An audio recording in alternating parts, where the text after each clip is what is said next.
Hi అండి. పల్లీలు, కొబ్బరి, వేపిన శనగపప్పు, నువ్వులు కలిపి ఒక అచ్చు కింద వేసానండి. అవి ఒక కప్పు తీసుకున్నానండి. ఒక కొబ్బరి చెక్క అండి, పెద్దది కాకుండా సైజు అండి, చిన్న సైజు కొబ్బరి చెక్క తీసుకున్నానండి. ఒక కప్పు అవ్విందండి. కొబ్బరి కూర కూడా మిక్సీలో ఆడేసానండి. పల్లీలు వేయించుకోవాలండి, ద్వారగా వేగనివ్వాలి. చాలా బాగా వచ్చినాయండి, బాగా వచ్చిందండి అచ్చు. మనం పాకం బట్టే వస్తుందండి. బాగా ముదరపాకంగా ఉండగా అవ్వాలండి. ఉండగా అవుతే మాత్రం, ముదరపాకం అవుతే మాత్రం బాగా వస్తుందండి. ఇవి వేయించేసుకుని వేగిన తర్వాత పళ్ళులో వేసేసుకుని పొట్టు చెరిగేసుకోవాలండి. పొట్టు తీసేసుకుని చల్లారుతాయి కదండి ఇవన్నీ వేపుకునేలోగానే. ఇప్పుడు వేపిన శనగపప్పు అంటే గుల్ల శనగపప్పు అంటారు కదండి, అది వేసుకుని వేపింది కాబట్టి ఒక 2 నిమిషాలు వేగితే చాలండి. ఎక్కువ వేగక్కర్లేదండి. అంటే కమ్మగా ఉంటుంది అనేసి వేపుకోవటం అండి. బాగా కమ్మగా ఉంటుందండి, అందుకని వేపుకోవాలండి. ఇలా వేసేసుకోవచ్చు కానీ వేపుకుంటే కొంచెం కమ్మగా ఉంటుందండి. ఇది ఒక 2 నిమిషాలు వేపితే సరిపోతుందండి.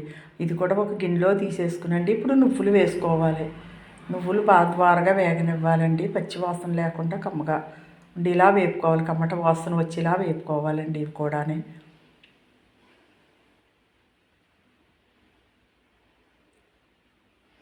నేను బెల్లం పెట్టాను కదండి అక్కడ, ఆ బెల్లం వేసి చిన్న ముక్క వేసానండి.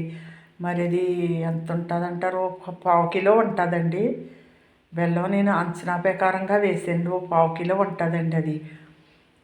అది కొంచెం చిన్న ముక్క వేసానండి. కొంచెం నీళ్ళు వేసుకునండి, బాగా ఉండపాకం వచ్చేలాగా వేసుకోవాలండి. పావు కిలో అండి బెల్లం, ఒక కొద్ది ముక్క వేసానండి. బాగా ఉండపాకం రావాలండి. టెంగు టంగు మన ఎలా ఉండ ఒకసారి మనం చూసుకోవాలి. కొద్దిగా నీళ్ళు వేసుకునండి గిన్నెలోనే.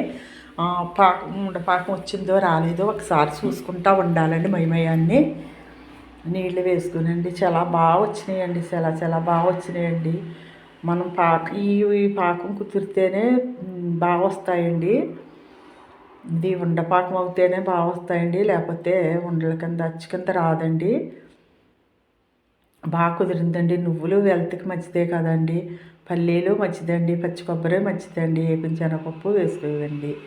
మనం ఏమన్నా ఉంటే మన ఇంట్లో వేసుకోవచ్చండి. గుమ్మడి గింజలని ఇవన్నీ వేసుకోవచ్చండి. ఈ 4 వేసి చేసానండి. ఇంకోసారి ఇంకో రకంగా చేసుకోవచ్చండి, అన్నీ ఒకసారి కాకపోయినాని. కొబ్బరి, పల్లీలు, పప్పు అండి, వేపిన పప్పు, ఈ నువ్వులు అన్నీ వేసేసుకుని ఒకటి తర్వాత ఒకటి వేసేసుకోవాలండి. వేసుకుని కలుపుకోవాలి. ఒక 2 నిమిషాలు ఇలా కలిపిన తర్వాత నెయ్యి వేసుకోవాలండి. నెయ్యి వేసేసుకుని పళ్ళనికి నెయ్యి రాసండి వేసేసుకోవటమండి. ఇది బాగా చల్లారాక గోరువెచ్చగా ఉండగా మనం చాకుతో కట్ చేసేసుకోవటమేనండి. చాలా బాగా వచ్చినాయండి. రోజుకి ఒక ముక్క తిన్నా, 2 ముక్కలు తిన్నా బాగుంటాయండి. పిల్లలకి ఇచ్చినా అదేనండి. అవి చాలా బాగా వచ్చినాయండి. ఇది ఇంకా చల్లారాక, బాగా చల్లారాకండి ముక్కల కింద కట్ చేసేసుకోవటమేనండి. అయ్యోండి చూడండి ఎంత బాగా వచ్చిందంటే అంత బాగా వచ్చిందండి. ఒక్కొక్కసారి కుదరవు కదండి మనకి. ఒక్కొక్కసారి చేసినా కూడా మనకు వేసినా కూడా ఒక్కొక్కసారి కుదరవండి. అంత బాగా వచ్చినాయండి. మీకు నచ్చితే నా ఛానల్ సపోర్ట్ చేయండి, లైక్ చేయండి, మీరు కామెంట్లో పెట్టండి. మీకు నచ్చింది అనుకోండి. ఎంత బాగా వచ్చినాయి అంటే అంత బాగా వచ్చినాయండి.